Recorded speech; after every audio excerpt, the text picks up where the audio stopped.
आज की तारीख में म्यूचुअल फंड्स आपको इंडिया और ग्लोबल का कॉम्बिनेशन भी देती है। आपको डायरेक्ट ग्लोबल खरीदना है तो वो भी खरीद सकते हो। ऑफ कोर्स फिलहाल आरबीआई के लिमिट्स का इशू है, but there are enough funds where आप एक अच्छा पोर्टफोलियो इंडियन स्टॉक्स और ग्लोबल स्टॉक्स का बना सकते हो। एक फंड मैनेजर को आप दे दो तो वहां पे ये मैटर नहीं करता है। ये डिसीजन लेना जरूरी नहीं है कि इंडिया कैसे compete करेगा। तो एक तो है पास्ट डेटा कि अगर एक ही फंड मैनेजर किसी भी फंड को 10 साल से या 15 साल से मैनेज कर रहा है तो मैं देखता हूँ उसकी रोलिंग रिटर्न की हिस्ट्री क्या है। मैं मिनिमम 5 साल का टाइम होराइजन देखता हूँ। I don't look at 1 year और 2 ईयर्स, बिकॉज 1 या 2 साल में रैंडमनेस होती है, नसीब होता है, गुड लक बैड लक होता है। बट अगर किसी फंड मैनेजर ने 70-80% टाइम 5 साल के पीरियड में बेंचमार्क को बीट किया है, अच्छे टाइम में बुरे टाइम में, तो ये एक अच्छा टिक मार्क है। पता नहीं, देखिए जनरली ये माना जाता है कि in the very long term being contrarian works, but Okay. Being contrarian and right is important. हम कॉन्ट्रेरियन बन सकते हैं, but what if we are wrong? Because जब हम कॉन्ट्रेरियन बनते हैं हम एक दूसरा एक स्टेटमेंट टैसिटली दे रहे हैं कि हम मार्केट से अलग है, मतलब मार्केट गलत है। इन्वेस्टर से यही कहना है कि ये बाजार हेलमेट पहनने का मार्केट है, सीट बेल्ट लगा के रखने का मार्केट है। अगर आप क्रिकेट खेलने जा रहे हो तो you know have all your guards in place, and these guards are nothing but SIP and asset allocation. ये दोनों को आपको अपने टूल किट में ऐड करना पड़ेगा। This is not a one sided market जहां आप सिक्स मार सकते हो। सिक्स मारने वाला मार्केट मंदी के बाद शुरू होता है, जब मार्केट एकदम सस्ता हो जाता है। आज हम तेजी के पीक पे है, तेजी से हमने सिर्फ 10% का करेक्शन देखा है।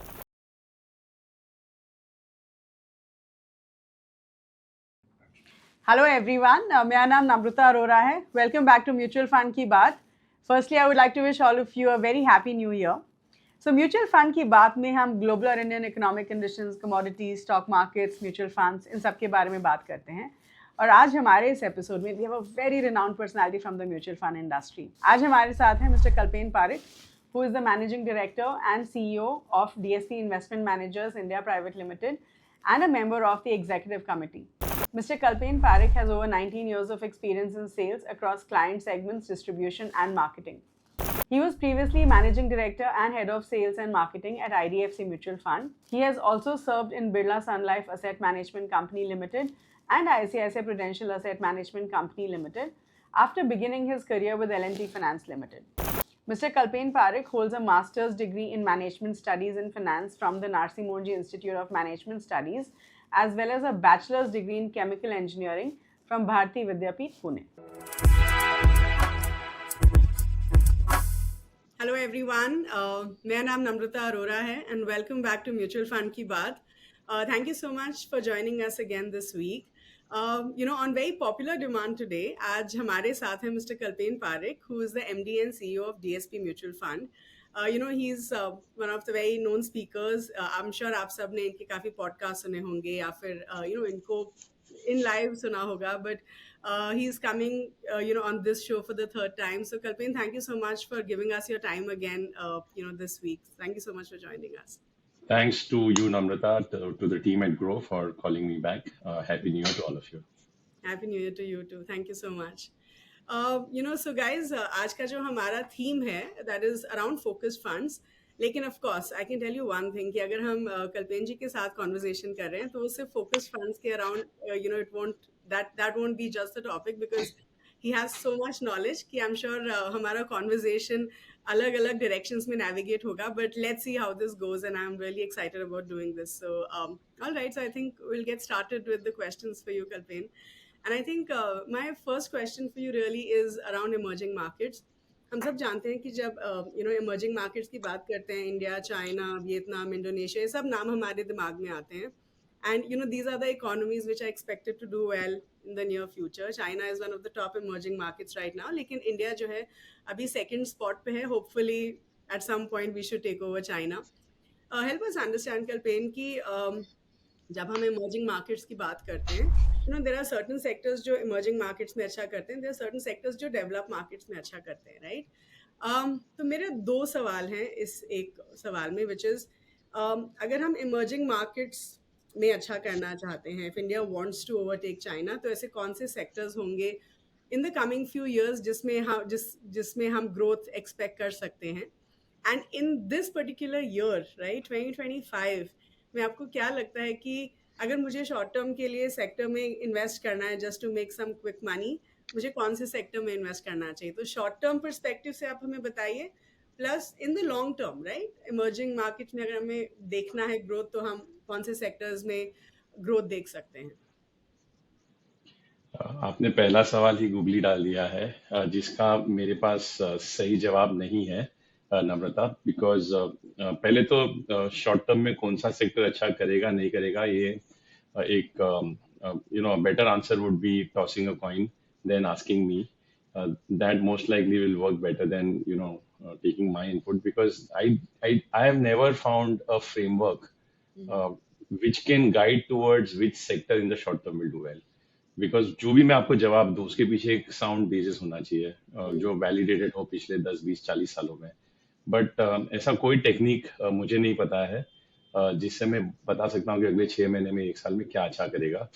एक एक क्रूड टेक्निक जो हम यूज करते हैं काफी समय हमारे इन्वेस्टमेंट डिसीजन मेकिंग में, वो ये है कि जहां जहां पे कंपनीज के प्रॉफिट्स और कैश फ्लोज अच्छे हैं लेकिन पिछले 3 4 5 सालों में उस सेक्टर ने ठीक ना किया हो, वो रिवर्ट टू मीन जब करता है तो रिलेटिवली बेटर परफॉर्मेंस दे सकता है। Just as an example, not giving any recommendations, but a stock like HDFC Bank for the last many years, इसने अपने शेयर होल्डर्स को अपने फिक्स डिपॉजिट इन्वेस्टर्स से कम रिटर्न दिया है। लॉजिकली किसी भी अच्छी कंपनी में शेयर होल्डर ज्यादा रिटर्न बनाना चाहिए और जो बॉन्ड होल्डर है उसे कम बनाना चाहिए। ये जनरल रूल ऑफ इन्वेस्टिंग है, राइट? बिकॉज शेयर होल्डर ज्यादा रिस्क लेता है। Yeah. बट पिछले 5 से 7 सालों में FD investor has made more money in the stock. So it is a good company. It went through a lot of uncertainty of the merger and things like that, and now things have settled, stabilized. The stock has become out of favor. और पिछले कुछ महीनों में if you notice इसने Nifty से भी better return दिया है, सिग्निफिकेंटली बेटर रिटर्न दिया है निफ्टी से या बाकी कंपोनेंट्स है। तो एक फ्रेमवर्क ये है कि इस समय हमें लगता है कि बैंकिंग एज ए सेक्टर काफी हेडविंड्स से गुजर रहा है। रेगुलेटरी प्रेशर इस पे रेगुलेटरी ओवरसाइट टाइटन हुई है। आरबीआई ने बोला है कि हमें रेकलेस ग्रोथ नहीं देखना है, हमें एनबीएफसी जहां पे बहुत ज्यादा रेट्स चार्ज कर रहे हैं वहां पे एक स्लो डाउन आया है। तो ये सेक्टर टफ फेज से गुजर रहा है, और जब जब कोई सेक्टर टफ फेज से गुजरता है तो उसकी जो लीडरशिप कंपनीज है, जो कॉम्पिटेंट कंपनीज है, not the whole sector but the competent companies in a tough sector और in a sector going through tough times, generally tend to do well जब थिंग्स नॉर्मलाइज हो जाए। तो ये, और दूसरा बाकी सब मार्केट जो है, बाकी सब जो सेक्टर्स है वो काफी हद तक बहुत ज्यादा चल चुके हैं पिछले 3 4 साल की तेजी में। तो इसलिए आप देखेंगे डीएसपी के हर फंड्स में सबसे ज्यादा पैसा हमने बैंकिंग सेक्टर पे लगाया है, और उसमें जो लीडरशिप कंपनीज है और जो साउंड बैंकिंग प्रैक्टिसेस फॉलो करती है, शायद उनका ग्रोथ रेट हाईएस्ट ना हो बट रिस्क मैनेजमेंट बेहतर हो, क्रेडिट इवैल्यूएशन डिसिप्लिन हो, और जिनके वैल्यूएशंस नॉर्मलाइज हुए हैं। तो वो एक जवाब है मेरा आपके दूसरे सवाल का कि शॉर्ट टर्म में क्या देख सकते हो। हालांकि बहुत बड़ा डिस्क्लेमर ये है कि इसी तरह से 6 महीने पहले भी हमने सोचा था, 1 साल पहले भी सोचा था, बट ये sector continues to go through challenges. दूसरा सवाल आपका था इमर्जिंग मार्केट्स के बारे में। अगेन मेरा ये मानना है कि don't invest in countries, don't invest in labels. ये सब लेबल्स है, ये सब स्टोरी टेलिंग है। इमर्जिंग मार्केट्स, डेवलप्ड मार्केट्स, आपको अगर 2008 में किसी ने बोला होता कि अगले 10 साल में इमर्जिंग मार्केट्स का ग्रोथ डेवलप्ड मार्केट से 3 गुना ज्यादा होगा, तो आप पैसा कहाँ लगाओगे? और उसका सबसे बड़ा जो चैंपियन था वो चाइना था। कि चाइना दुनिया की सबसे तेज रफ्तार से ग्रो करने वाली इकोनॉमी है, और डेवलप्ड वर्ल्ड स्लोइंग इकोनॉमी है। US is a slowing economy, China is the fastest growing economy, India was the second fastest. पिछले 10 से 15 सालों में चाइना ने कोई रिटर्न नहीं दिया है, इनफैक्ट बहुत सारे इन्वेस्टर्स ने नेगेटिव रिटर्न लिया है। तो ये जब हम ओवर सिंप्लीफाई कर देते हैं इन्वेस्टिंग को, इन्वेस्टिंग सिंपल होना चाहिए बट ओवर सिंप्लीफाइड नहीं होना चाहिए कि इंडोनेशिया में क्या हो। और ऑनेस्टली मुझे नहीं पता इंडोनेशिया में क्या हो रहा है, मुझे नहीं पता है कोरिया में क्या हो रहा है। हमको इंडिया समझ आ जाए तो जनरली बहुत बड़ी बात है। बट इसका ये मतलब नहीं है कि आप अपने पोर्टफोलियो में ग्लोबल डाइवर्सिफिकेशन आपको नहीं करना चाहिए। The point I am making is, पैसा बनता है अच्छी कंपनीज को खरीदने से, जिन कंपनीज का ओवर 5, 10, 15 इयर्स डोमिनेंस बढ़ेगा, प्रॉफिटेबिलिटी अच्छी होती है, जिनसे कैश फ्लो वापस आता है, वो Okay. ग्रोथ को कैश फ्लो में कन्वर्ट कर पाती है, प्रॉफिट्स में कन्वर्ट कर पाती है। सिर्फ ब्लाइंड ग्रोथ नहीं, but growth which converts into cash flow. और अगर इन कंपनीज को आपने सही प्राइस पे, सही वैल्यूएशन पे खरीदा, ये पहला रूल है। अब वो कंपनी आपको ताइवान से मिलेगी तो सो be it.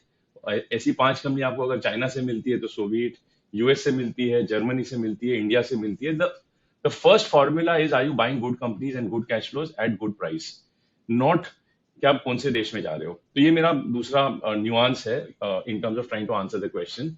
And coming to how can India compete, where can India compete, honestly it is expected that I give a very patriotic answer, but मैं जब जब देखता हूँ 10 साल, 20 साल, 30 साल में जो स्पीड से डेवलपमेंट हो रहा है बाकी के देशों में, I wish India does catch up at some point in time, but we have a long way to go. Of course पिछले 3-4 सालों में मैन्युफैक्चरिंग और इंजीनियरिंग में इंडिया में फोकस बढ़ा है, but most of these economies are far ahead. As an investor, honestly, we should not worry about these bigger things. Let our policymakers think about them. As an investor, हमें 2-3 चीजों का ध्यान रखना है कि क्या हम यहाँ बैठ के दुनिया भर की अच्छी कंपनीज का एक पोर्टफोलियो बना सकते हैं, इधर ऑन योर ओन, आपका खुद का रिसर्च करके, या using combination of good mutual funds. Yeah. Because आज की तारीख में म्यूचुअल फंड्स आपको इंडिया और ग्लोबल का कॉम्बिनेशन भी देती है। Yeah. आपको डायरेक्ट ग्लोबल खरीदना है तो वो भी खरीद सकते हो। ऑफकोर्स फिलहाल आरबीआई के लिमिट्स का इशू है, but there are enough funds where आप एक अच्छा पोर्टफोलियो इंडियन स्टॉक्स और ग्लोबल स्टॉक्स का बना सकते हो। एक फंड मैनेजर को आप दे दो, तो वहां पे ये मैटर नहीं करता है, ये डिसीजन लेना जरूरी नहीं है कि इंडिया कैसे compete करेगा। एज एन इन्वेस्टर मुझे उससे नहीं फर्क पड़ता है। हमें ये ध्यान में रखना है कि हमारे पास ऐसी कौन सी कंपनीज है जो 12 से 15% से अपने प्रॉफिट्स को ग्रो करेगी और रीजनेबली वैल्यूड है। तो बैंकिंग में हमारे पास बहुत सारी कंपनीज है, मैन्युफैक्चरिंग में हमारे पास बहुत अच्छी कंपनीज है, बट उनके वैल्यूएशन महंगे हो गए। पिछले 4 साल में ये मैन्युफैक्चरिंग के थीम के वजह से बहुत सारा पैसा इन सब कंपनीज के पीछे लगा है। इंजीनियरिंग कंपनीज है, इंडस्ट्रियल कंपनीज है, फिर केबल्स एंड वायर्स कंपनीज है। ये सब में बहुत अच्छा ग्रोथ आया है इंडिया में, और ये सब कंपनीज ग्लोबली एक्सपोर्ट करने के लिए भी कॉम्पिटेंट और कॉम्पिटिटिव है। डिफेंस है, फॉर एग्जाम्पल, डिफेंस में पिछले 3-4 सालों में India has started providing defense services and advisory to other countries. तो धीरे धीरे करके अगले 5-10 सालों में कुछ कुछ कंपनीज इंडिया से भी ज्यादा रेलेवेंट होगी। ऑटो और ऑटो एंसिलरीज है, जहाँ पे इंडिया का ग्लोबली कॉम्पिटिटिव एज है ऑटो एंसिलरीज में। फार्मा में हमारे पास ग्लोबली कॉम्पिटिटिव कंपनीज है जो लो कॉस्ट पे और स्केल पे प्रोडक्ट्स बनाती है। बट क्या ये अच्छा स्टॉक बनेगी, क्या ये अच्छा रिटर्न आपको देगी, उसके लिए अलग सवाल पूछने जरूरी है। So we might have 5 or 10 sectors which may become relevant to compete, but it does not necessarily say कि इससे आपका रिटर्न बनेगा। तो रिटर्न बनाने का जो फॉर्मूला थोड़ा अलग है, वो ये पॉलिसी के नैरेटिव से जुड़ा नहीं है, बट उसको थोड़ा स्टोरी टेलिंग और आसान बनाने के लिए हम इसको जोड़ देते हैं, और उससे इन्वेस्टर मिसलीड हो जाता है। So at least one thing that I've understood about you is कि आप bottom up approach में believe करते हैं कि आप पहले companies को देखते हैं, then you probably look at sectors and stuff and the economy. बहुत सारे जो investors होते हैं वो top down approach follow करते हैं because that's easier I think, right? और इसीलिए हम sector के ऊपर सवाल पूछते हैं कि अगर आपने sector को narrow down कर लिया ना, फिर उसमें आप companies identify कर सकते हैं। But I mean, if you were to ask me my perspective, I would say कि किसी भी economy को बढ़ने के लिए जो आपने rightly mentioned, there are certain sectors, financial services हो गया, defense हो गया, manufacturing हो गया, maybe technology, right? ये sectors eventually will drive an economy to the next level, right? So, I mean, you're right कि ऐसे कोई हम एक या दो sectors को pick नहीं कर सकते हैं, लेकिन I think एक perspective देना जरूरी होता है, and I think we've got a great answer. Also, मेरा कहने का ये मतलब है कि नॉर्मली इन पर्सपेक्टिव्स पे हम थोड़ा बहुत अपना इमोशनल डायमेंशन भी लेके आते हैं कि हमारा देश है तो अच्छा ही करेगा, हमारी कंपनी से तो अच्छा ही करेगी। बट मैं इसलिए थोड़ा अलग नजरिया दे रहा हूँ क्योंकि जब जब आप हिस्ट्री को देखते हो, ये देखना है कि कितनी कंपनीज ग्लोबली कॉम्पिटिटिव है यहाँ से, और जिनके प्रोडक्ट्स और सर्विसेज इनोवेशन के थ्रू ऐसे बने हैं कि जिनके बिना दुनिया का काम नहीं चले। आज सेमीकंडक्टर्स में आपको इन्वेस्ट करना है तो फिलहाल इंडिया में इतनी बड़ी कोई स्केलेबल कंपनी नहीं है, वो आप उसके लिए आपको बाहर ही जाना पड़ेगा। तो इसीलिए व्हेन यू कम बैक कि क्या है ऐसा इंडिया में जो ग्लोबल स्केल पे अपना माल बेच सकती है, क्या हम बैंकिंग में ग्लोबल स्केल पे compete कर सकते हैं? May be not, because banking is a very local industry और वो बहुत बड़ी अपॉर्चुनिटी है, क्योंकि इंडिया में क्रेडिट की इतनी जरूरत है इतने बड़े देश को। तो बैंकिंग एक स्टेबल सेक्टर रहेगा हमारे as an investor. But globally competitive is pharma, is auto, to some extent technology, to some extent manufacturing is coming up now, to some extent specialty chemicals, and that's how you have to think about it. Okay, alright. So now I think मैं अपना अगला सवाल हमारी theme के basis पे पूछती हूँ। Focus funds, basically for my investors, focus funds ऐसे फंड्स होते हैं जिसमें 30 स्टॉक्स में इन्वेस्ट किया जाता है। So these are focus 30 stocks in which the money is invested. So Kalpen, help us understand this. हम एक म्यूचुअल फंड में क्यों इन्वेस्ट करते हैं? क्योंकि हमें डाइवर्सिफिकेशन चाहिए होता है, राइट? एंड हम चाहते हैं कि जितना ज़्यादा डाइवर्सिफिकेशन मिलेगा उतना मेरा रिस्क कम होगा। लेकिन फोकस फंड में जो पोर्टफोलियो बहुत ज़्यादा कॉन्सेंट्रेटेड है, उसमें 30 स्टॉक्स ही हैं। सो डाइवर्सिफिकेशन पॉइंट ऑफ व्यू से हेल्प अस अंडरस्टैंड कि क्या ये फंड एक फर्स्ट टाइम इन्वेस्टर के लिए अच्छे माने जाते हैं, कंसिडरिंग अगर मैं एक फर्स्ट टाइम इन्वेस्टर में चाहूंगी कि मैं रिस्क थोड़ा कम ही हो, राइट? तो जितना ज़्यादा डाइवर्सिफिकेशन उतना अच्छा रहेगा मेरे लिए।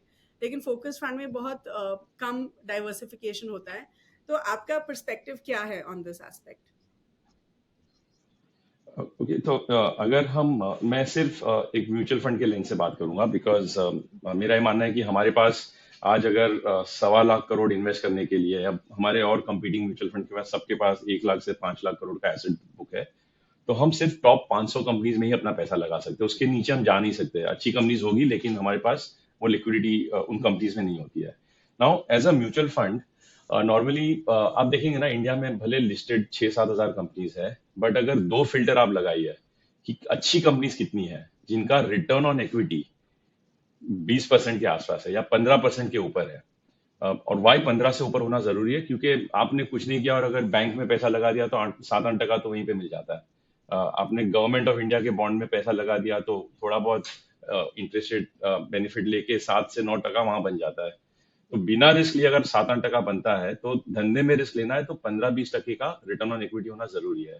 तो हमारी जो भी इन्वेस्टमेंट कंपनीज हो हमारे पोर्टफोलियो में, जो हम आपके पैसे पे लगाते हैं फ्रॉम अ लॉन्ग टर्म, तो ये पहला फिट कंडीशन होना चाहिए। दूसरा, कितने ऐसी कंपनीज है जिनके पास ग्रोथ रेट है, जो अपने प्रॉफिट्स को अगले 10 साल या 5 साल, 10 साल से ज्यादा तो देखना बहुत मुश्किल है, you can't forecast so much, but 5 से 10 साल में 10 से 15% के ग्रोथ रेट से ये कंपनी ग्रो हो पाए। ये एक दूसरा फिल्टर है। और तीसरा फिल्टर, ऐसी दो कंपनी मिल भी गई आपको, लेकिन इनके मैनेजमेंट्स कितने शेयर होल्डर फ्रेंडली है कि जो भी ग्रोथ होगा प्रॉफिट्स में या कैश फ्लो में, वो इक्वली शेयर होल्डर में बटेगा और ना कि सिर्फ मिस गवर्नेंस होके प्रोमोटर्स के पास चला जाए। तो ये तीन फिल्टर को अगर आप लगाओगे तो ऐसे 100 से 150 कंपनी से ज्यादा आपको नहीं मिलेगी पूरे इंडिया में, और पूरे दुनिया में शायद 500 से 1000 कंपनीज ऐसी होगी। तो गुडनेस जो है वो काफी नैरो होता है। It's basically a power law that most things in the world are average, and very few things are above average. So above average businesses, above average growth rates, above average quality of management, above average governance standards कम ही चीजों में होता है। तो ऐसे 100 से 150 company हमें मिल जाएगी India में। अब अगर 100 से 150 कंपनीज अगर है ऐसी, लेकिन पिछले 5-10 सालों में इतना बड़ा फ्लो आया है मार्केट में इन्वेस्ट करने के लिए, तो इन अच्छी कंपनीज के भाव भी महंगे हो जाते हैं। तो जब जब कंपनीज के भाव महंगे हो जाते हैं, वैल्यूएशन महंगे हो जाते हैं, तो कंपनीज अच्छी रहेगी लेकिन दे बिकम बैड स्टॉक्स और they become relatively below average investments because you are overpaying for them. So now when you add that layer, anyways you end up getting only 50 to 75 such companies which are available. तो आप focus में के through करिए invest, या flexi cap के through करिए या multi cap के थ्रू करिए, वो सेकेंडरी हो जाता है। ये यूनिवर्स में जाना जरूरी है, पहले तो ये यूनिवर्स को ढूंढना जरूरी है। और एक बार अगर ये यूनिवर्स ढूंढ लिया हमने, फिर आप उसमें से आप 25 या 30 स्टॉक्स को ले लो, या कोई फंड मैनेजर 40 से 45 स्टॉक्स लेता है, ज्यादा फर्क नहीं पड़ता है। मेरा ये मानना है कि वो जो डिफरेंस है ओवर अ 5 और 10 year period between the focus category, the large cap category, the flexi cap category और all categories of funds over a long period of time, all the difference narrows down. Now, the way I think about my investing, हमारे पास सब कैटेगरीज है, right? DSP में भी we have all categories. मेरा comfort focus category के लिए या कोई भी कैटेगरी के लिए तब आता है जब मेरा फंड मैनेजर स्किल्ड हो. क्या वो स्किल्ड है या नहीं, वो सबसे पहला डायमेंशन जानना जरूरी है. बिकॉज फोकस में जब कंसंट्रेशन आता है 25 या 30 स्टॉक का, अगर फंड मैनेजर स्किल्ड ना हो या अगर फंड मैनेजर का रिस्क मैनेजमेंट टाइट और डिसिप्लिन ना हो, then focus category can also be very volatile. Because, and I'll take the example of last 2 years. पिछले 2 सालों में everything in the market has gone up. A Yeah. profit making company has given X return, a loss making company has given 2X return, and a very badly managed company has given 3X return. तो क्या होता है कि अगर आपका portfolio focused है तो it is by default eliminating lot of things which are running up in the market right now. Now I as an investor I am fine कि वो अपॉर्चुनिटीज मेरी चली गई, because they were anyways not companies worth investing. क्योंकि जब cycle turn होगा तो बहुत नुकसान होगा इन कंपनीज में, माल बिकेगा भी नहीं, इन सब स्टॉक्स का कोई खरीदने वाला नहीं होगा. बट इस फेज में as a naive investor I will feel cheated कि अरे मैंने तो, मुझे ये बोला गया था कि फोकस फंड कॉन्सेंट्रेटेड होता है, बेस्ट आइडियाज आएंगे इसमें तो रिटर्न.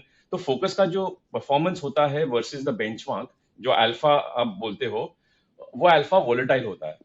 Yep. तो फोकस फंड में इन्वेस्ट करने के लिए एक टेम्परामेंट जो होना चाहिए इन्वेस्टर का, वो थोड़ा अलग होना चाहिए. एज एन इन्वेस्टर मेरी एबिलिटी होनी चाहिए कि मैं इस वोलेटाइल अल्फा को डाइजेस्ट कर सकूं. तो कुछ समय ऐसा होगा जब हमारा अल्फा 6-7% होगा बेंचमार्क के ऊपर, और कुछ कुछ साल ऐसे होंगे जब हम बेंचमार्क से 3-4% नीचे भी रिटर्न देंगे. बट अगर हम स्किल्ड है, then over a 5 year 7 year 10 year cycle we should be able to do better. So concentrate करके अगर हम बाकी सब कैटेगरी से बेटर रिटर्न दे पाए, then we have delivered our job. Now what is happening today, there are many funds which may have 10% weights in few stocks. अब अगर ये स्टॉक चल गए तो उनका रिटर्न बहुत अच्छा दिखेगा, और अगर कुछ कुछ फंड्स के स्टॉक नहीं चले तो उनका रिटर्न कम दिखेगा. हम ये सोचेंगे कि जो चल गए वो हीरो है, बट इसमें लॉट ऑफ लक और randomness is there. So this category needs more nuance, it needs more risk management. और हमारे जो फंड मैनेजर है, मैं अपने सेशन के पहले उनसे बात कर रहा था कि तुम्हारे फंड में क्यों पैसा डालना चाहिए, मेरे पास डीएसपी में 12 कैटेगरी है, why should I give money to you. And your category is risky because सिर्फ 25 स्टॉक्स है. तुम 25 स्टॉक में अगर 10 स्टॉक नहीं चले, स्टॉक्स अच्छे होंगे बट शायद मार्केट को अच्छे ना लगे. And the only point he said that why you should think of me is how do I size my weights. कि मैं 8% किसको दूंगा मेरे पोर्टफोलियो में और 3% किसको दूंगा. जस्ट बिकॉज फोकस है डजंट मीन हर स्टॉक को हमने 8% दे दिया. For example, let me give this as an example. अगर 3-4 साल पहले HDFC bank was the most popular stock, हर म्यूचुअल फंड में सबसे बड़ा स्टॉक था. Reliance was the most popular stock, and both these stocks have significantly underperformed in the last 4-5 years.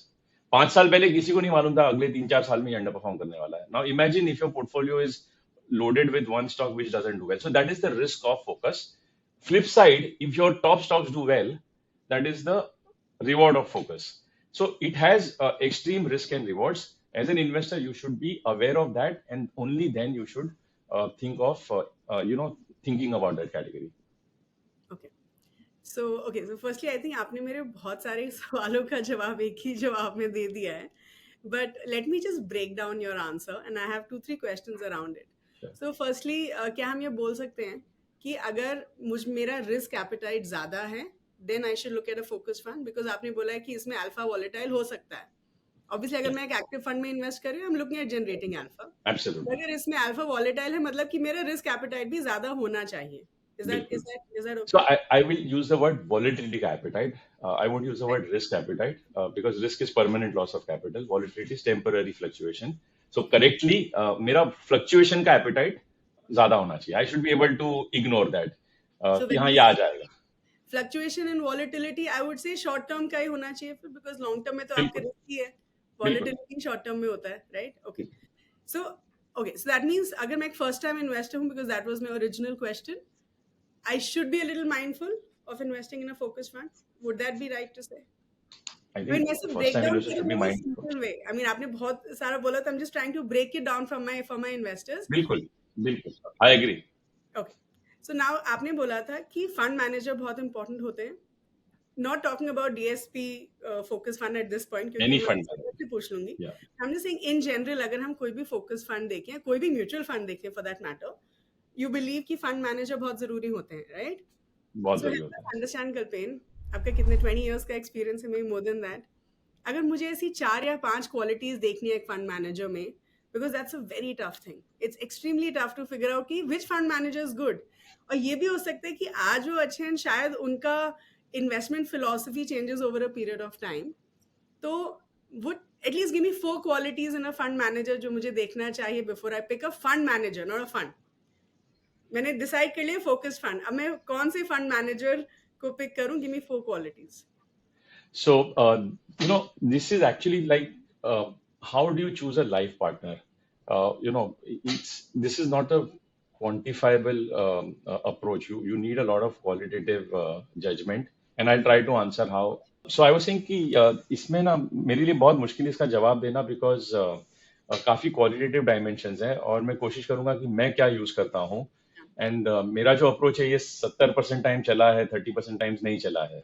तो एक तो है पास्ट डेटा की, अगर एक ही फंड मैनेजर किसी भी फंड को 10 साल से या 15 साल से मैनेज कर रहा है, तो मैं देखता हूँ उसकी रोलिंग रिटर्न की हिस्ट्री क्या है। मैं मिनिमम 5 साल का टाइम होराइजन देखता हूँ। I don't look at 1 year और 2 ईयर्स, बिकॉज 1 या 2 साल में रैंडमनेस होती है, नसीब होता है, गुड लक बैड लक होता है।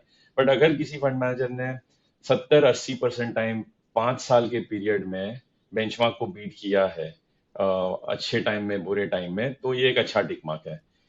दूसरा कंडीशन में ये देखता हूँ कि जब जब बाजार में इरेशनल करेक्शंस हुए हैं, मतलब लेजिटिमेट करेक्शंस हुए, बाजार इरेशनल हो गया, महंगा हो गया, या बबल हो गया और फिर करेक्शन हुआ, Sure. ऐसे करेक्शन में फंड मैनेजर ने अगर अच्छा काम किया है, तो ये मेरे लिए बहुत बड़ा वर्च्यू है। बिकॉज इसका ये मतलब है कि वो इरेशनल मार्केट में वो खुद इरेशनल नहीं हुआ। उसने डिसिप्लिन और सेंसिबल अप्रोच से रिस्क को तेजी में कम कर दिया, और मंदी में उसने एनएवी लॉस को मेरे लिए कम करवाया। तो मेरे लिए दूसरी इंपॉर्टेंट कंडीशन है। तो जब मैं डेटा देखता हूँ, मैं ये नहीं सर्च करता हूँ कि आज का बेस्ट परफॉर्मिंग फंड क्या है। मैं ये देखता हूँ कि इस फंड मैनेजर ने 10 साल की अपनी हिस्ट्री में कैसे फंड को मैनेज किया है, कैसे नेविगेट किया है अच्छे और बुरे समय में। तो ये दो डेटा ड्रिवन सिलेक्शन पैरामीटर है। तीसरा पैरामीटर मेरे लिए ये है कि ये फंड मैनेजर की इंटेलेक्चुअल ऑनेस्टी क्या है। ऑनेस्ट तो सब है, ये धंधे में आने के लिए पहला कंडीशन ऑनेस्टी है, but intellectual honesty to data and fund manager objective कितना है।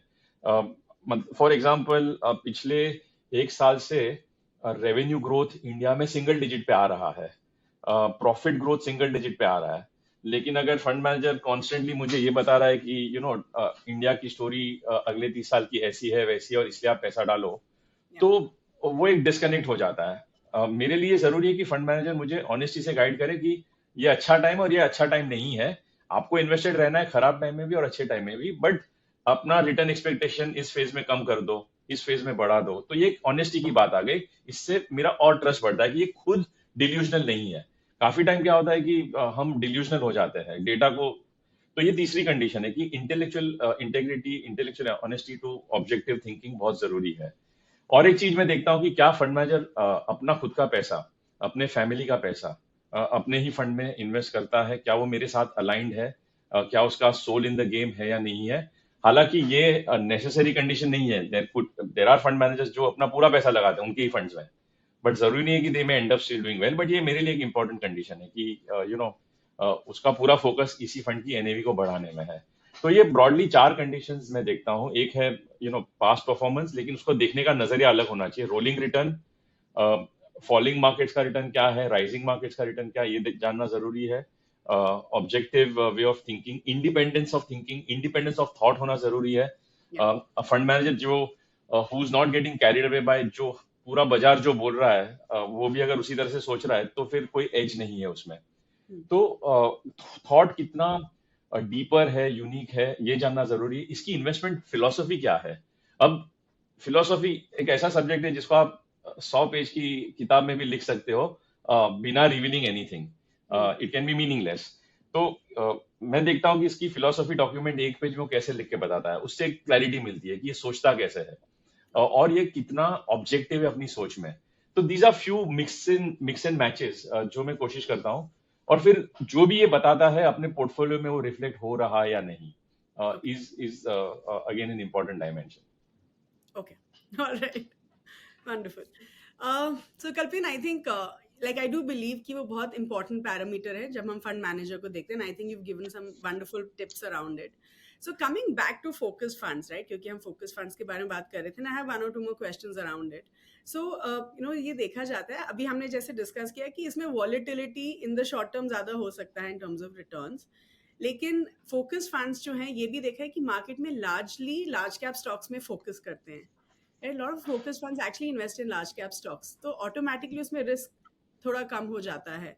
तो firstly tell me why is it so, ऐसा क्यों है कि लार्ज कैप पे ज्यादा फोकस किया जाता है? क्योंकि हम देखते हैं फ्लेक्सी कैप फंड्स भी लार्ज कैप स्टॉक्स में डाल रहे हैं, फोकस फंड्स भी लार्ज कैप स्टॉक्स में डाल रहे हैं। तो फिर हाउ डू आई पिक कि मैं फ्लेक्सी कैप लूँ, लार्ज कैप लूँ या फोकस फंड लूँ? आई नो यू सेड कि शायद उतना फर्क ना पड़े, yes, in the previous answer you did tell us that, लेकिन अगर मुझे एक फंड में इन्वेस्ट करना है, चाहे वो फ्लेक्सी हो, लार्ज हो या फोकस हो, तीनों में तो मैं नहीं इन्वेस्ट करूंगी, राइट? पोर्टफोलियो ओवरलैप बहुत ज्यादा हो जाएगा, तो मैं कौन सा पिक करूं? अभी आप ऐसे पूछ रहे हो कि मुझे एक फ्लाइट लेनी है आज, मैं कौन सी फ्लाइट लूँ? अभी डिपेंड्स आपको कहाँ जाना है, आप कौन से शहर में हो, क्या ऑब्जेक्टिव है। तो बहुत ही गलत सवाल है ये। मैं जवाब दे सकता हूँ कि हाँ फ्लेक्सी कैप में डाल दो, बट बिना बाकी सब कंडीशन जाने ये सब क्या है ना, ये सब गलत जवाब हो जाते हैं and we end up giving wrong lessons. But still having said that, जैसे आपने बताया फर्स्ट टाइम इन्वेस्टर है, तो आइडियली फ्लेक्सी कैप से शुरू करो, बिकॉज उसमें सब कुछ आ जाता है, अलग अलग मार्केट कैप्स आ गए, अलग अलग स्टाइल्स आ गई। तो वो इसीलिए इट्स अ प्रॉपर थाली। इसमें सिर्फ डेजर्ट नहीं है, जो आपको शायद बहुत अच्छा लगता हो, डेजर्ट का छोटा कंपोनेंट होगा उसमें।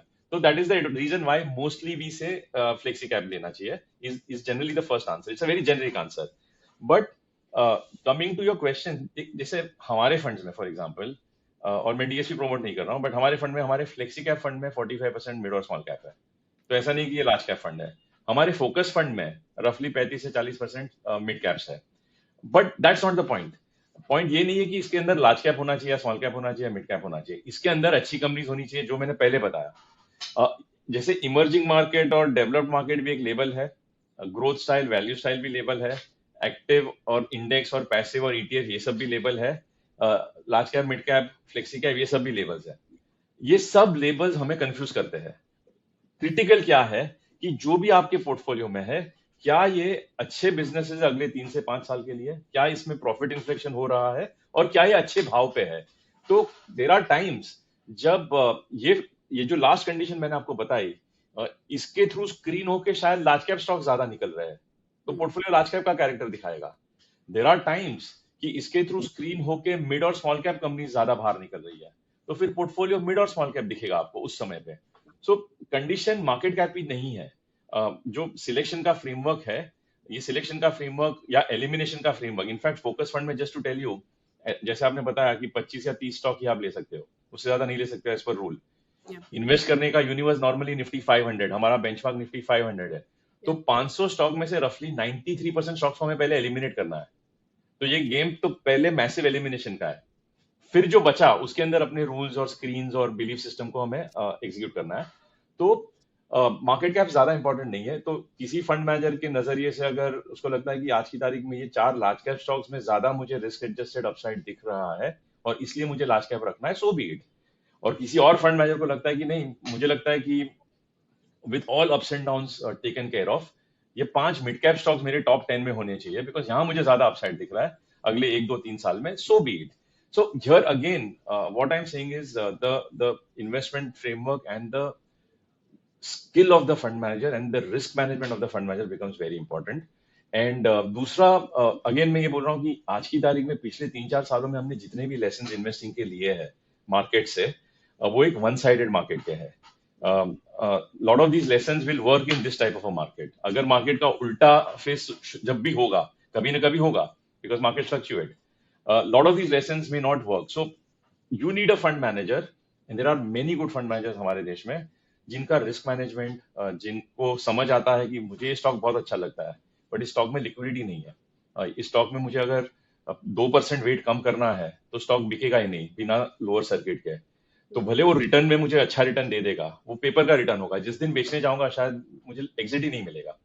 तो fund managers who think on all these dimensions, risk management, liquidity, sizing कैसे करना है, किस स्टॉक को, जैसे मैंने बताया बैंकिंग में ही अगर 4 स्टॉक्स अच्छे लगते हैं, किसको 8%. So we have a framework where we say we don't give more than 8 to any stock. 8, 5 and 3. That's the framework we have, or rather 8, 6 and 3, something like that. सो किस स्टॉक को 3 मिलना चाहिए और किसको 8 मिलना चाहिए, उसका एक फ्रेमवर्क है, और ये फ्रेमवर्क है बेसिस अपसाइड टू डाउनसाइड की स्टॉक का डाउनसाइड जब जब हमें कम दिखेगा उसी स्टॉक को हम 8 देंगे। तो हम अपसाइड के पॉइंट ऑफ व्यू से नहीं सोचते हैं। हम सोचते हैं कि डाउनसाइड कहाँ ज्यादा है, बिकॉज फोकस कैटेगरी के लिए पर्टिकुलरली डाउनसाइड मैनेजमेंट बहुत क्रिटिकल है, बिकॉज आपके पास बहुत कम चॉइसेस। आपने ऑलरेडी अपने पोर्टफोलियो में 30 स्टॉक ही रखे और उसमें अगर हर स्टॉक में 10-10% का 20-20% का डाउनसाइड आ गया, then you are out of the game permanently. You are out of the game to even generate 2-3% alpha over a long period of time. तो मेरा ये मानना है, और ये एक न्यूआंस मुझे शेयर करना है आपके व्यूअर्स के साथ, कि लोग शायद, मेरा ये मानना है कि लोग सोचते हैं focus fund is about upside कहाँ ज्यादा होगा। एक्चुअली अगर आपको एक अच्छा फोकस फंड ढूंढना है तो ये सोचिए कि फंड मैनेजर डाउनसाइड को पहले कैसे प्रोटेक्ट कर रहा है। अगर डाउनसाइड कंट्रोल में आ गया, अपसाइड अपने आप आपको मिल जाएगा। So, जैसे आपने बोला, and you were talking about the DSP focus fund, mid cap में allocation अभी के time में ज़्यादा है. Do you think that could change? तो ये I'm sure ये permanent strategy नहीं है कि as a fund house you've taken a call कि हमारा allocation focus fund में mid cap stocks में ज़्यादा होगा. अभी शायद आपको valuation ज़्यादा attractive लग रहे होंगे तो maybe mid cap में होगा, and maybe it could change over a period of time. Do you think that's possible? Absolutely. So, like I said, it could change in the next quarter suddenly if 5 large cap stocks become very cheap, or some of these mid cap stocks become very expensive. तो ये like I said, framework हमें guide करेगा, और framework हमारा दो ही है कि companies के फ्यूचर कैश फ्लोज कैसे दिख रहे हैं और वो क्या वैल्यूएशन पे अवेलेबल है, और कंपनी की साइकिल कहाँ पे है। काफी टाइम किसी कंपनी का वैल्यूएशन सस्ता दिखता है बट वो अपने बिजनेस के पीक साइकिल पे है। तो पता है कि ये बिजनेस के पीक साइकिल पे, तो यहाँ से हम वेट्स कम करके, so we are not aggressive in mid cap. What I am saying is, हमारे टॉप 10 में आप देखेंगे तो there is a company like Century Plyboard in the top 10 which is a mid cap company. कुछ time पहले ये small cap company थी। There is a company called Kirloskar oil, ये भी स्मॉल कैप कंपनी थी और अभी मिड कैप हुई है। There is Chola Finance. So we don't have the largest, like HDFC Bank is not the largest weight, unlike typically most of our funds. But a Chola is a large weight enough. A Bajaj Finance is a large weight, and HDFC भी है। तो हर stock का एक reason है, और हर stock की एक journey होती है। आप कौन सी जर्नी में कौन से स्टॉक के साथ आपको जुड़ना है इज अ फंक्शन ऑफ उस इंडस्ट्री का साइकिल और वैल्यूएशन। तो ये पॉसिबल है कि कल हमारे पोर्टफोलियो में 80% लार्ज कैप हो, अगर अपॉर्चुनिटी वैसे हमें दिखेगी तो क्लियर माइंडसेट ये है कि आप हमें पैसा दे रहे हो अल्फा जनरेट करने के लिए। अगर हमने आपको 2-3% अल्फा नहीं दिया, then you don't need us. Whether will be successful पिछले, और ये कुछ चेंजेस हमने पिछले 2 साल में किए, because we were not very successful. In all honesty we had not done a great job in terms of this category, so we made certain decisive changes. और सबसे पहला चेंज जो हमने किया वो ये था कि डाउनसाइड को कैसे प्रोटेक्ट किया जाए। तो ये 2.5 साल से ये चेंजेस हमने किए हैं। पिछले 2 साल में results have been decent, but 2 years is too less. Like I said, minimum 5 साल में मैं जज कर सकता हूँ कि हमारी जो नियत है वो रिजल्ट में कन्वर्ट हो रही है कि नहीं। 2 साल में हो रही है, बट अगर ये और 1-2 साल होती है, then I can say with more confidence कि हाँ, this is what you should think. I feel that we have a very disciplined fund manager. I am happy to put my own money there, but the approach should not be कि पिछले 1-2 साल का return benchmark से 5% ज्यादा है इसलिए ये fund अच्छा है। यू हैव टू अंडरस्टैंड उसकी आइडियोलॉजी क्या है। हमारे वेबसाइट पे हमने उसकी आइडियोलॉजी भी डाली है। So understand that if it aligns with your thinking, then you can evaluate it. Okay, by the way, पिछले सवाल का जवाब मैंने कुछ स्टॉक एग्जांपल्स के जरिए दिया, और मैं स्टॉक एग्जांपल्स इसलिए दे रहा हूँ जस्ट टू हाईलाइट कि किस तरह के स्टॉक्स पोर्टफोलियो में आते हैं और जाते भी है। तो ये जरूरी नहीं कि आपको ये स्टॉक खरीदने हैं, because we can sell the stocks tomorrow if data changes or if our opinion changes, number 1। Number 2, ये भी जरूरी नहीं कि just because I am giving some stock names they have to do well. Some of our stocks पिछले correction में 20 से 25% गिरे हैं। तो never buy stocks listening to any one of us. खरीदना ही है तो हमारा फंड खरीदिए, इंडिविजुअल स्टॉक्स मत खरीदिए, because that is exactly the USP of a mutual fund कि पूरे के पूरे फंड में देयर आर टाइम्स दैट 10 से 15 स्टॉक्स शायद 20% से डाउन हो, बट पोर्टफोलियो की एनएवी धीरे धीरे बढ़ती है, बिकॉज एक पोर्टफोलियो और टीम का अप्रोच है। Please don't think about these stocks as investment recommendations. That's not the objective. Thank you, yes. Okay, so Kalpin, अभी आपने पिछले जवाब में you spoke about the downward risk and you said कि अपसाइड उतना अच्छा हो ना हो, बट डाउनवर्ड रिस्क हमेशा देखा जाता है। तो objectively speaking as an investor, downward capture ratio, Sortino ratio कितने ज़रूरी होते हैं जब मैं एक फोकस फंड या कोई भी म्यूचुअल फंड में इन्वेस्ट करने के लिए सोच रही हूँ? सो आप पहले एक्सप्लेन कर दीजिए कि ये downward ratio and Sortino ratio होता क्या है, then give me the answer. देखिए, ये Sharpe ratio, Treynor ratio, Sortino ratio, some of these things मैंने पढ़ा था कॉलेज में, और इनिशियली मैं इनको ट्रैक करता था। तो मेरा अभी फिलहाल एक्सप्लेनेशन की क्लैरिटी नहीं है, तो you can look up on Google what it means. मैं सिंपल चीजें देखता हूँ कि 2008 में बहुत बड़ा मार्केट में करेक्शन हुआ था। या जो एक इरेशनल मार्केट हो चुका था 2007 में। बहुत सारे गलत कंपनीज को बहुत ज्यादा भाव मिल गए थे। उस करेक्शन में फंड ने कैसे किया?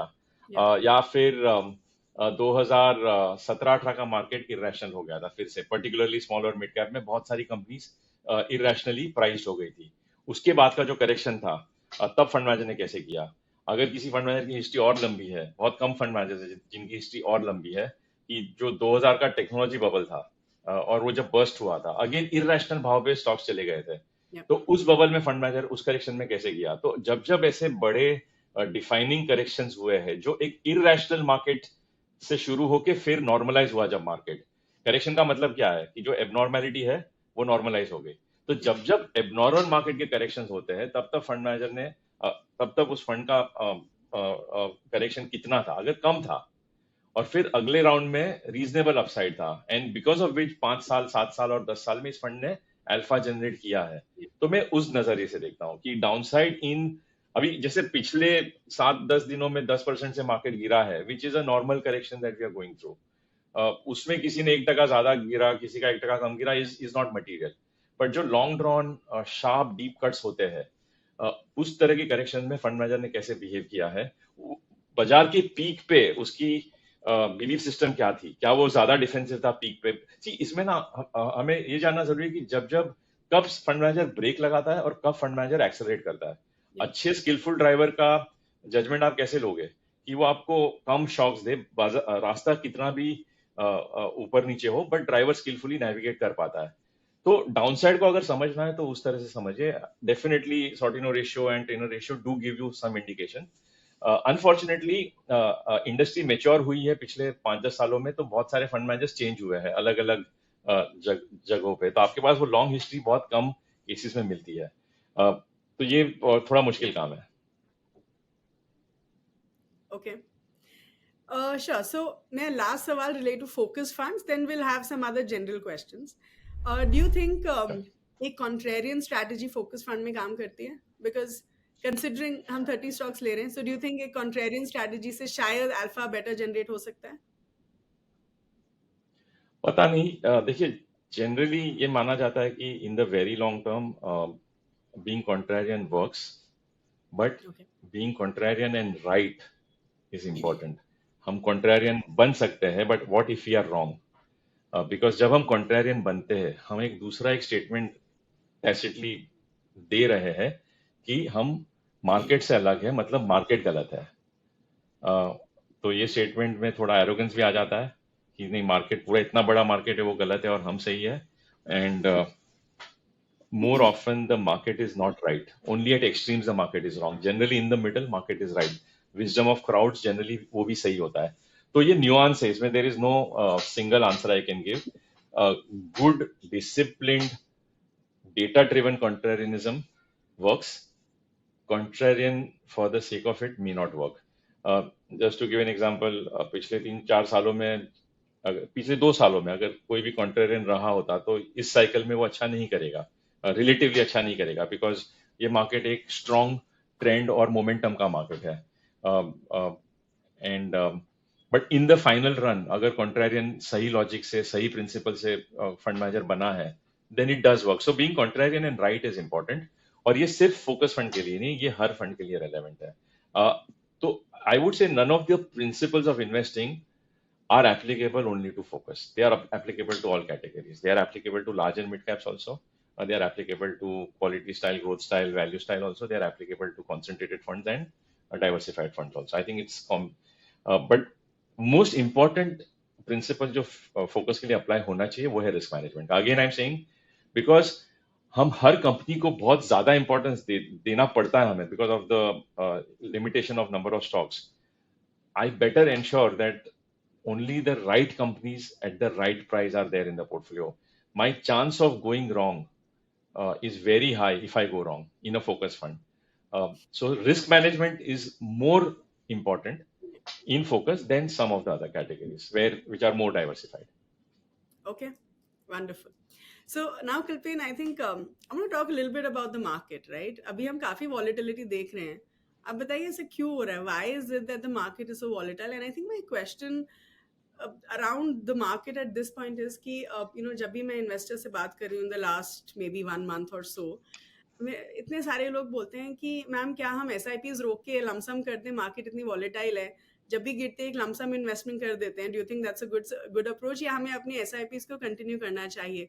आई थिंक SIPs के बारे में हमने बहुत डिस्कस किया है with a lot of our speakers in the past as well, including you.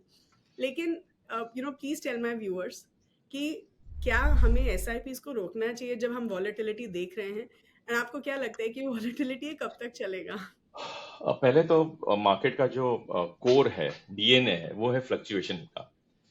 Market का तो नियम है फ्लक्चुएट करना, जिसका मतलब है ऊपर जाना और नीचे जाना. Yeah. अब ये सवाल का मेरे पास जवाब एक्चुअली इतना आसान नहीं है कि इतनी वॉलेटिलिटी क्यों है, बिकॉज मेरा सवाल ये है कि कहाँ है वॉलेटिलिटी. हमने क्या 10% करेक्शन देखा है? रियल मार्केट तो 20-25% से जब गिरता है उसको वॉलेटिलिटी बोलते हैं.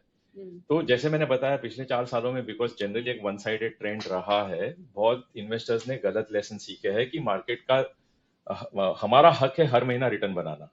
ये एक हमने गलत एक्सपेक्टेशन बिल्ड कर लिया है, और मार्केट का काम है हर महीना ऊपर जाना, ये भी एक गलत एक्सपेक्टेशन है. तो आप देखेंगे, और बीच में हमने एक डॉक्यूमेंट पब्लिश किया था, नीत्रा करके एक हमारा डॉक्यूमेंट है जो हम हर महीने की 5 तारीख को पब्लिश करते हैं. I would urge your viewers to read that. अगर आपको अच्छा इन्वेस्टर बनना है लॉन्ग टर्म में, तो वो डॉक्यूमेंट पढ़ना बहुत जरूरी है. उसमें हमारे फंड की कोई बात नहीं होती है, हम डेटा के जरिए दिखाते हैं कि ये बाजार का कैरेक्टर क्या है. तो उसमें हमने दिखाया दे रहा इनफ मार्केट जहां 20-20 साल तक उनके देश के इन्फ्लेशन के ऊपर सिर्फ 2 या 3% का रिटर्न बनता है. Okay. So the reality of markets is that they have to fluctuate. The reality of markets is that most people don't make money. हमने पिछले 4 साल में बना लिया है, वो अच्छा है कि हमारे देश का इकोनॉमी ठीक ठाक चल रहा है, हमारे कंपनीज के प्रॉफिट्स अच्छे हैं, बट वॉलेटिलिटी आएगी. क्यों आ रही है वॉलेटिलिटी? बिकॉज मार्केट एक पेंडुलम की तरह स्विंग होता है. फेयर वैल्यू होती है, फिर एक अनफेयर प्राइस होता है जब बाजार बहुत तेजी में आ जाता है, और फिर एक अनफेयर प्राइस दूसरी तरफ होती है जब बाजार बहुत मंदी में चला जाता है. तो 2009, 10, 11-12 का जो फेज था वो एक मंदी का फेज था जो थोड़ा अनडिजर्विंग था. वहां पे जिसने इन्वेस्ट किया है उसने 15 से 20% रिटर्न बनाया है. 2007 और 8 का फेज था, वो बहुत बड़ी तेजी का फेज था. अगेन वो पेंडुलम फेयर वैल्यू से राइट साइड पे चला गया था, तो वो नॉर्मलाइज हुआ. उस दिन से आज तक का रिटर्न सिर्फ 9 या 10% है. सेम 15 साल की हिस्ट्री. जिसने मंदी में पैसा लगाया उसने ज्यादा पैसा बनाया, जिसने सुपर तेजी में लगाया पुराने रिटर्न्स को देख के, पिछले 1-2 साल के रिटर्न को देख के, उसने कम पैसा बनाया. तो ये पहला बहुत बड़ा रूल है कि मंदी में पैसा ज्यादा बनता है, तेजी में कम बनता है लॉन्ग टर्म इन्वेस्टर के लिए. दूसरा, आपको अगर कंसिस्टेंट प्रोडक्ट चाहिए SIP के लिए, तो आप एक FD में SIP करके देख लो. FD का रिटर्न नॉर्मली 7% है फॉर एग्जाम्पल आज की तारीख में, टैक्स काट के और भी कम हो जाएगा. तो आपने अगर उस पर SIP की तो आपको 60% ही मिलने वाला है, बिकॉज वो तो स्ट्रेट लाइन प्रोडक्ट है. SIP का रियल फायदा होता है फ्लक्चुएशन में, क्योंकि जब जब NAV गिरती है तब हमें ज्यादा यूनिट्स मिलते हैं, और जब जब NAVs बढ़ती है तब हमें कम मिलते हैं. वो भी एक फ्लिप साइड है, वो एक नेगेटिव पॉइंट है SIP का. तो SIP का रियल एडवांटेज कब होता है? जब मार्केट पहले गिरे और फिर ऊपर जाए, तब SIP का बहुत फायदा होता है. अगर मार्केट पहले बहुत ऊपर जाए और तब आप अगर SIP कर रहे हो, तो आप महंगे यूनिट्स खरीद रहे हो. आपने यूनिट्स महंगे खरीद लिए और फिर मार्केट नीचे चली गई. तो कुछ इन्वेस्टर्स का वो भी एक्सपीरियंस होगा. तो इसीलिए दूसरा पॉइंट यह है कि फ्यूचर को प्रिडिक्ट करना मुश्किल है. मेरा ये मानना है कि बिकॉज फ्यूचर अनप्रिडिक्टेबल है, SIP करना जरूरी है कि हमें बताए बिना मंदी में भी हमें यूनिट्स मिलते रहेंगे, हम खरीदते रहेंगे. सो मैं मेरा खुद का एग्जांपल बता रहा हूँ आपको. जब मार्च 2020 हुआ, जब मार्केट उस महीने में 20% गिरा और पीक पॉइंट से ऑलमोस्ट 40% डाउन था मार्केट. आइडियली उस दिन बहुत पैसा लगाना चाहिए, बट उस दिन हिम्मत कम थी, बिकॉज अब हमारे दिमाग में हमारे खुद के डिल्यूजन्स के बेस पे सोचा कि नहीं और गिरेगा। अभी तो वर्ल्ड बंद होना शुरू हुआ है, लॉकडाउन होना शुरू हुआ है। अब तो किसी ने 100 साल का पहला पैंडेमिक आया है, तो इवन तो 40% गिरा है, बट और गिर सकता है। बट मेरी एसआईपी ने मुझे ये सब सवाल नहीं पूछे, उसने अपने आप मेरे अकाउंट से पैसा डेबिट किया, म्यूचुअल फंड के यूनिट्स को क्रेडिट कर लिया। मेरे एसेट एलोकेशन फंड ने उस महीने में 20% डेट में से इक्विटी में शिफ्ट कर दिया। लेफ्ट टू मी मैं नहीं कर पाऊंगा, लेफ्ट टू यू आप भी नहीं कर पाओगे। तो अगर आपको लगता है आप कर सकते हो तो आपको करना चाहिए। आप टाइम कर सकते हो तो बाय ऑल मीन्स करना चाहिए। बट जनरली देखा गया है कि टाइमिंग बहुत कम लोग कर पाते हैं, और उसका कोई फॉर्मूला नहीं है। फॉर्मूला एक ये है कि अच्छा कंपनी का यूनिवर्स सस्ता मिले, तो बहुत बड़ा फॉर्मूला है। आज सस्ता बहुत कम है। Lot lot most companies are not cheap. काफी सारे सेक्टर्स महंगे हैं। तो ऐसे मार्केट में मेरा इन्वेस्टर से यही कहना है कि ये बाजार हेलमेट पहनने का मार्केट है, सीट बेल्ट लगा के रखने का मार्केट है। अगर आप क्रिकेट खेलने जा रहे हो तो have all your guards in place, and these guards are nothing but SIP and asset allocation. ये दोनों को आपको अपने टूल किट में ऐड करना पड़ेगा। This is not a one sided market जहां आप सिक्स मार सकते हो। सिक्स मारने वाला मार्केट मंदी के बाद शुरू होता है, जब मार्केट एकदम सस्ता हो जाता है। आज हम तेजी के पीक पे है, तेजी से हमने सिर्फ 10% का करेक्शन देखा है। इनफैक्ट स्मॉल और मिड कैप में तो सिर्फ 5-6% का करेक्शन हुआ है, तो कुछ हुआ ही नहीं है। ये देखिए आप, कोविड के बाद market has gone up between 200 to 400%। And for all investors who want to invest, first ask this question कि मार्केट का रियल कैरेक्टर क्या है। हर साल में नॉर्मली मार्केट पीक से नीचे 20 से 40% का मूव होता ही है। ये एनुअल रिचुअल है मार्केट का। जैसे हमारा एनुअल डे होता है या बर्थडे होता है, तो मार्केट का भी एक एनुअल रिचुअल है कि हर साल internally during the year it has to fluctuate from peak to low of 10, 20, 30 or 40%. In some years it is 40%, in some years it is 10%.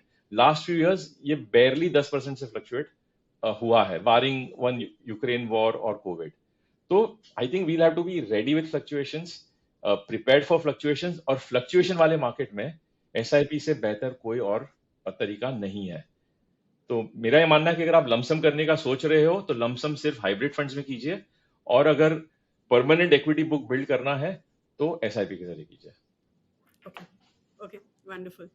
So, I'm going to ask you this question now, Kalpen, and I think a lot of investors would relate to me on this. I don't know आपको ये पहले सवाल पूछा गया या नहीं पूछा गया, but I want you to help us understand कि एक investor का evolution कैसे होता है, right? So, for example, let me give you my example, right? जब मैंने शुरू किया था invest करना, which was good 20 years back, तब मैं बहुत रिस्क अवर्स थी, मैं सिर्फ समझ रही थी, तो मेरे investments largely I think large cap funds में थे, मे बी थोड़ा बहुत flexi cap, and that's about it. Now I am more evolved investor, मैं 20 साल से इन्वेस्ट कर रही हूँ, मैंने मार्केट्स देखी हैं, म्यूचुअल फंड्स को समझा है, एंड अब मैं थोड़ा रिस्क ले लेती हूँ। अब मैंने अच्छे से डाइवर्सिफाई किया है, I have more small caps as well and stuff like that. तो आप हमें ये बताइए कि अगर मैं एक इन्वेस्टर की 30 साल की जर्नी देख रही हूँ, उसका evolution, I know there is no ideal answer to that, ऐसा नहीं है कि ये करिए तो आपका परफेक्ट पोर्टफोलियो होगा, राइट? बट एक एवोल्यूशन अगर हम देखें इन्वेस्टर का इन अ जनरल सेंस, वो कैसा होना चाहिए in terms of investment portfolio?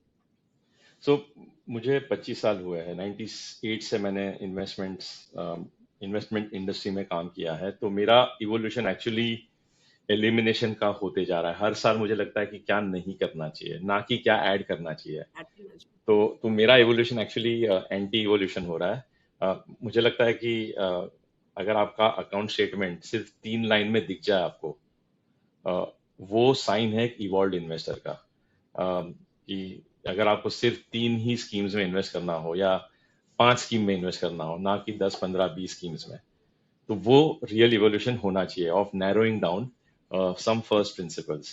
So if you are an investor जिसे एक्टिव फंड चूज करना आता है, और जिसको अल्फा, एक्टिव फंड का मतलब है अल्फा चाहिए हमें, और अल्फा किसी साल में आएगा, किसी साल में नहीं आएगा।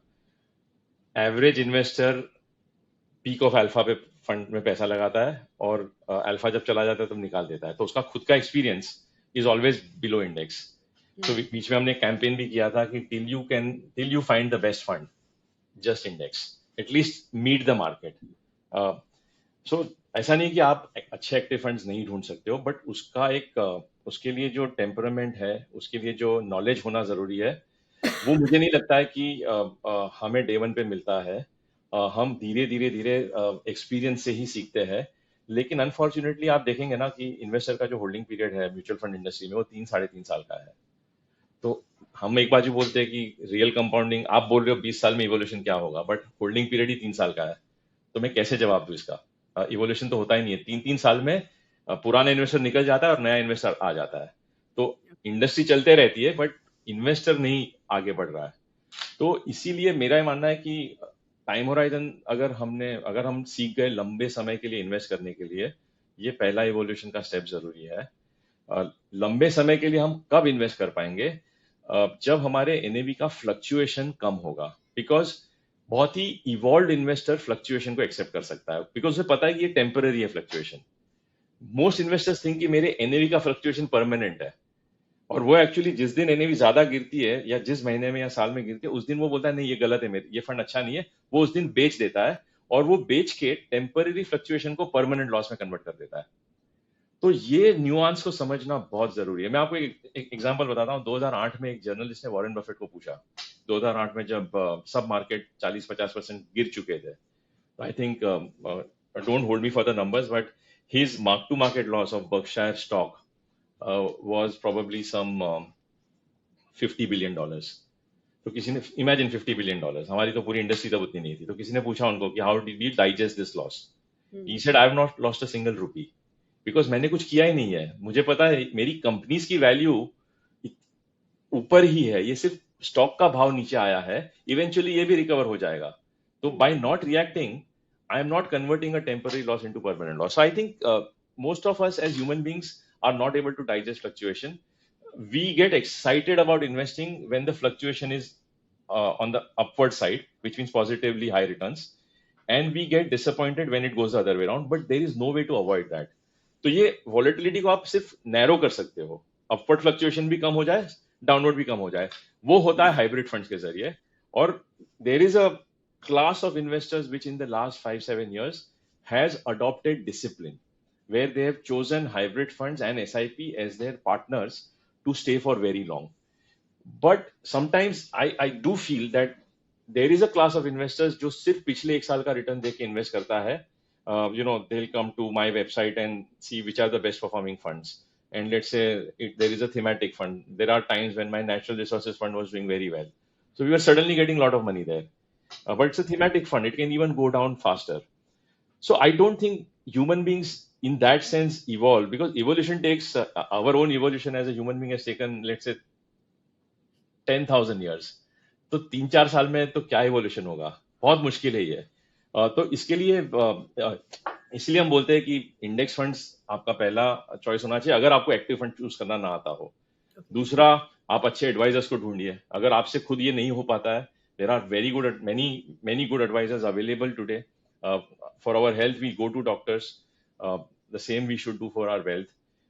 If you want to know how to build better portfolios and how to improve as an investor, because आपको कोई कोच, किसी ना किसी कोच की जरूरत है।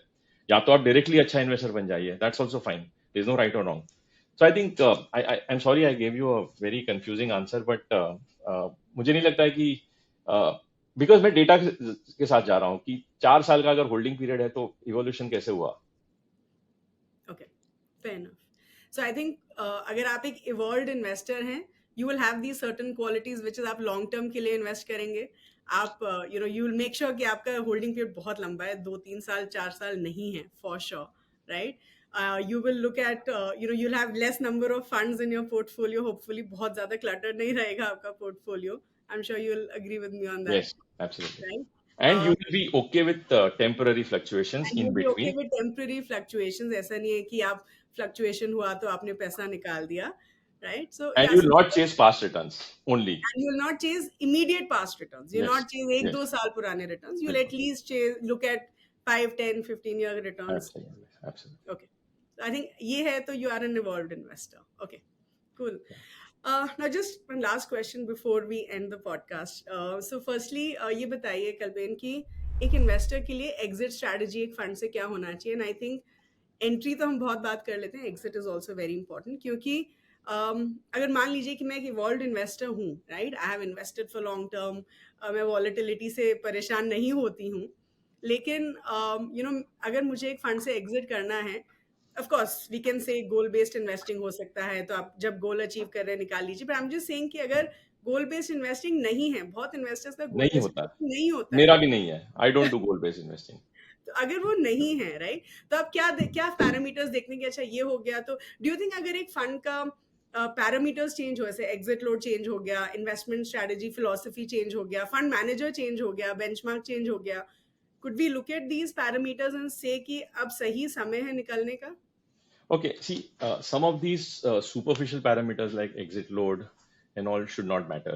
Um, um, two times, see, when do I exit? One, of course, जब मुझे घर खरीदना था, और जब मैंने देखा कि मार्केट एक अगेन इरेशनल रैली हो चुकी है मार्केट में, ideally I would have not exited because I don't like to exit. Like I said, मेरा लॉन्ग टर्म ब्रेक होता है, दूसरा टैक्स भरना पड़ता है। Yeah. Every rupee of tax you pay today, you actually are losing 30 rupees of next 30 years. And I think, let's say I still have a 30-year journey from, my current age of 51, or at least my money is for my next generation, which is my son. So 30 year ki journey to hai. Likewise, a lot of investors on your, app would also have that type of time horizon. So every time you sell, and if that sell is unnecessary, you're paying long-term gains, and on that you're losing compounding. So that's the first point. So sell only if you need money, and you need money, and that asset class has become irrational, then you get out.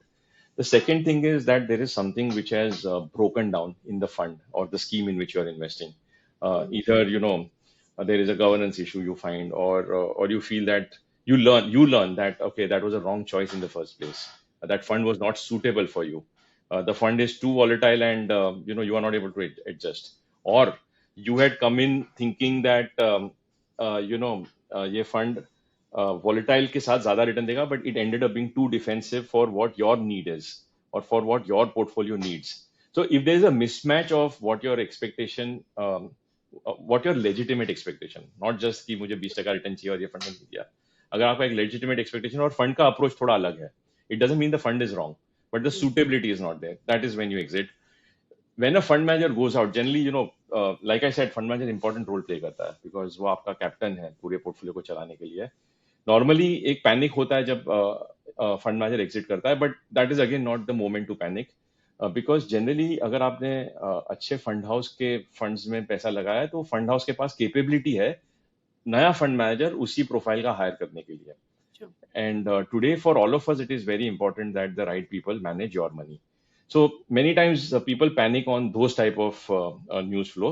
That is not the right time to exit. So the right time to exit is when you need money, when something is broken in the fund, that fund is, fundamentally not sound. And in that case, you should have not invested in it in the first place. Now, normally what happens is we tend to invest in a fund without checking whether it's fundamentally sound or not, whether it's processes, approach, philosophy, framework. For example, today, let's say 5 years back, funds which had a quality style of investing were doing extremely well. And a lot of money came there. Without really deep diving कि ये अच्छे return कहाँ से आ रहे हैं. अच्छे return आ रहे थे बिकॉज इन फंड्स में क्वालिटी का टिल्ट था, और क्वालिटी के स्टॉक्स बबल में चले गए 70, 80, 90, 100 के पी पे. नॉर्मली उस टाइप के वैल्यूएशन से अगले 3-4 साल का रिटर्न काफी मीडियोकर होता है, एंड एक्चुअली वो हुआ. तो 2020 के बाद 2021 से 24 में quality funds have actually delivered half और 1/3 the return of relatively low quality funds. So today the investor may think that, okay, this fund is not right, but actually the fund was not right 3 years back. And today what you are liking, or I am liking, let's say the momentum category, or relatively poor quality stocks may not be right, but they may look right. So, understanding what is the fund doing, and are you aligned with its, character, and are you aligned with all the ups and downs that will come with that fund or that style? You need to know that on day one. Before investing, it's again like life partner. When you get into a relationship, you know कि इसकी अच्छाई ये है और हर आदमी में कुछ बुराई भी होती है. No one is 100% perfect. but we cannot only take the positives, right? We'll get the package. Likewise, every fund will come with a package of good things and bad things. It will come with high returns, it will come with low returns. Low return में अगर आप उसको छोड़ दोगे, it will only hurt you because you don't know आप जहां जाओगे, आप उसके हाई फेज में जाओगे और फिर आपको मिलेगा उसका लो फेज. तो इसीलिए again goes back to the ideology कि पहले समझो आप कौन से फंड में इन्वेस्ट कर रहे हो और क्यों कर रहे हो. Then this challenge will not come. And lastly, something really, see, again, in today's world, the industry is so well regulated, reasonably competitive and transparent. Um, you know, nothing major will go wrong. When I started my career, there used to be scams in mutual funds, and things like that. Yeah. If something like that were to happen, then obviously you say, okay, let me take a considered view and get out. It was a wrong decision. Let me just get out. Yeah. So these are some broad moments when you should think of an exit. And lastly, let's say I've invested in an engineering fund or a thematic fund, and that theme becomes a bubble. It gives you a blowout top. It gives you 40-50% CGR return in the last 5 years. And it has become an irrational, valued theme. That is the time to book profits out because then the cycle will turn. Normally, so let me say this very crudely. When you feel very excited to invest in a fund, many times could also be a time to actually get out of the fund. Yeah. Okay. So just last question before we end. Okay. आपका जो है, you said you've been investing for the last 25 years. So help us understand कि पिछले 25 सालों में आपका खुद का personal investment philosophy क्या रहा है? I know you have a son and I'm sure आप उसके लिए भी you have a lot of planning in place for maybe his higher education and so on, right? So how do you plan your investments around one or two important goals, जैसे कि आपके बच्चे की पढ़ाई maybe, or you bought a house recently. So tell us कि आपका खुद का investment philosophy क्या रहा in the last 25 years vis-a-vis your financial goals? Okay. So like I said, being very blessed to start in the fund industry, and I have been a very high saver.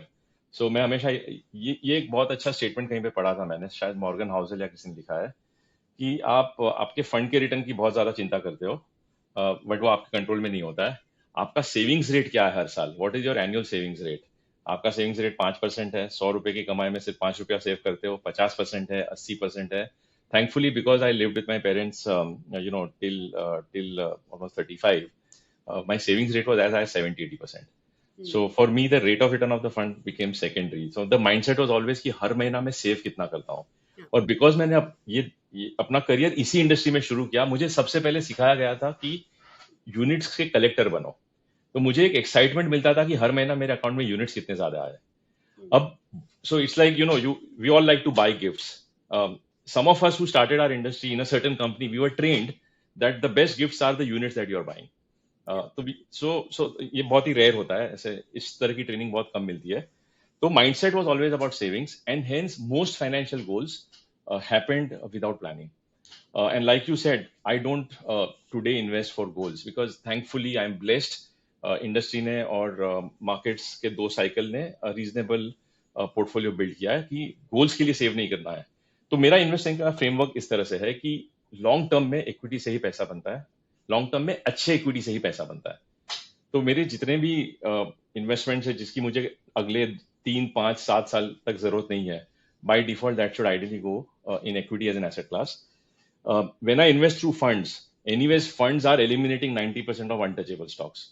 तो that what you own is good is automatically taken care of. So my long-term investments, which are 5 years or 7 years and above, go to equity funds. Anything which is lesser than that, 1 year, 2 year, 3 year, ideally goes to an arbitrage fund. In old days, used to go to a debt fund, but now debt has become tax inefficient. I am a big fan of hybrid funds. So there are times like today. Let's say today I don't have need for anything short term, or today every rupee of mine can be for 5 or 10 years and above. Ideally, then I should do everything in equity. But I'm slightly worried about, high valuations. Since the last 2 years, I've been worried. And I've been wrong for the first 18 months. I'm probably turning right for the last 3-4 months. But I've been wrong. Because I'm worried about valuations, मुझे hybrid funds ऐसे phase में मुझे hybrid fund ज्यादा अच्छे लगते हैं। तो इस दौरान मेरे पास जो भी लिक्विडिटी मुझे मिलती है थ्रू माय मंथली सैलरी और annual performance pay, I prefer to invest in a asset allocation fund.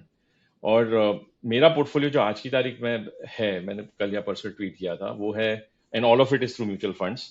I genuinely believe in this vehicle. 40% is in Indian companies, 20% is in global companies, around 25% is in bonds, and 15%, 10 to 12% is in gold and gold bonds.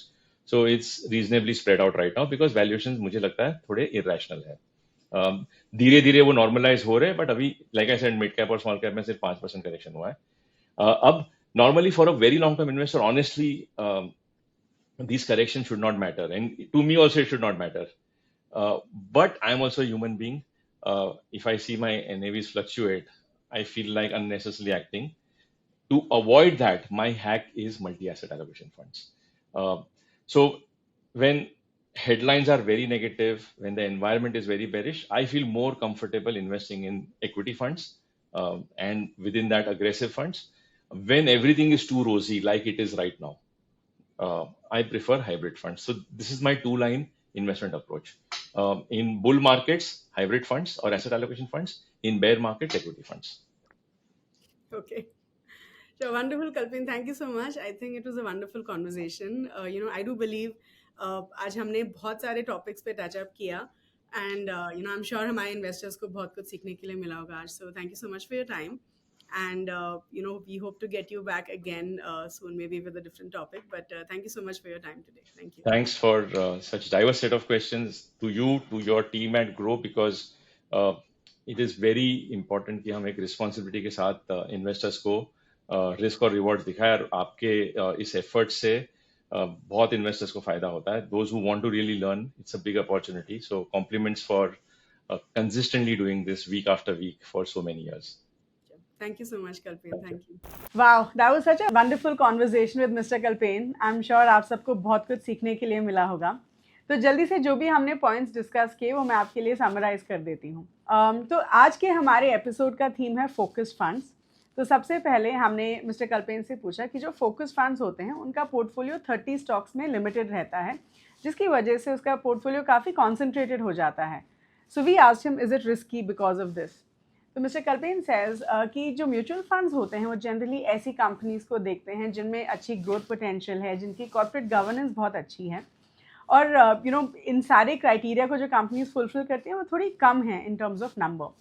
उसके बाद ultimately ये stocks expensive हो जाते हैं, which means अच्छे reasonable valuations पे और कम stocks हो जाते हैं, जिसकी वजह से फोकस फंड्स में भी जो पोर्टफोलियो होता है वो थोड़ा कॉन्सेंट्रेटेड ही रहता है और उसमें वॉलेटिलिटी भी थोड़ी ज़्यादा रहती है।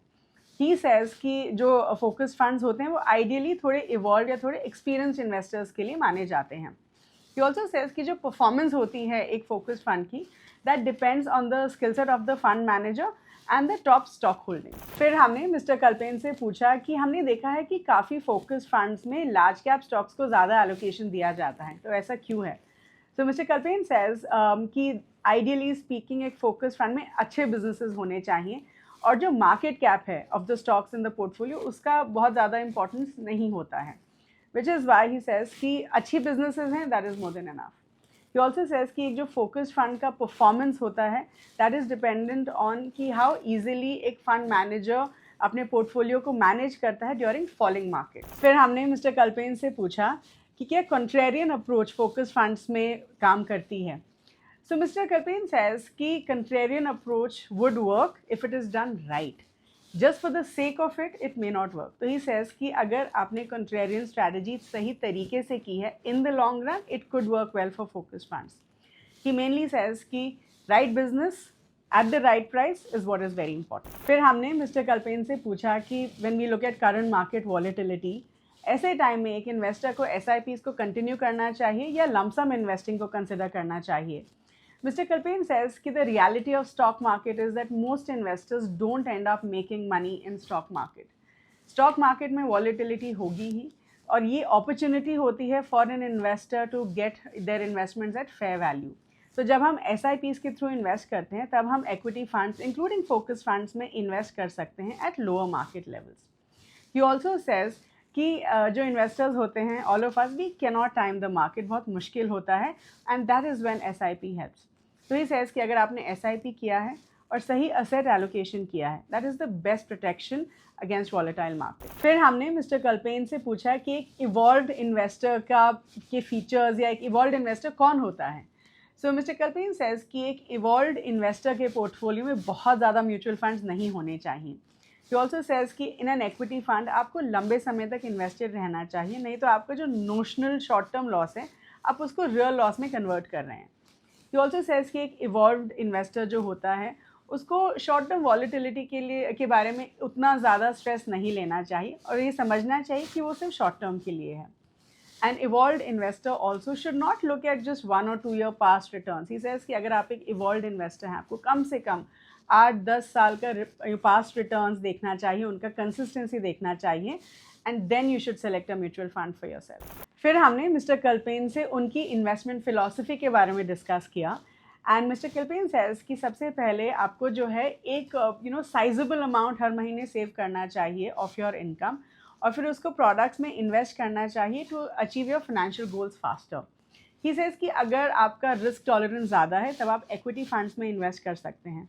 जब आप एक्विटी फंड्स में इन्वेस्ट करते हैं तो that protects you from investing in wrong और from investing in bad stocks. He also says कि अगर आपको रिस्क प्रोटेक्शन चाहिए तो आपको हाइब्रिड फंड्स में इन्वेस्ट करना चाहिए, and you should invest across asset classes.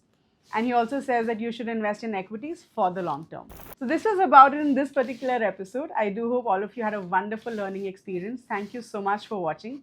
Please do like this video, share it with everyone, and please do subscribe to Grow Mutual Fund channel, which is called Mutual Funds at Grow. Thank you so much.